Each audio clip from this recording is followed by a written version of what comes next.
என்ன நடக்குது? டைம் போடு. ரசம் ரசம்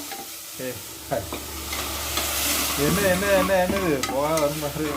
1 pot ரசம் ரைஸ். 1 pot ரசம் ரைஸ். அது எப்படி? இப்படியா?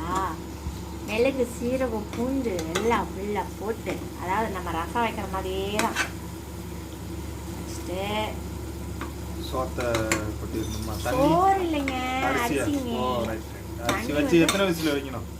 தண்ணி கொஞ்சம் எக்ஸ்ட்ரா வைக்கணும். தண்ணி வச்சாச்சு. எத்தனை? ஒரு 5 விசில் வைக்கணும். 5 விசில் வைக்கணுமா? நோ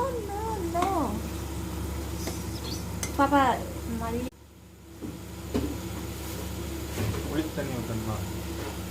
போட்டு ஊற வச்சுருக்கேன். புளி தண்ணியை ஊற்று. இருங்க.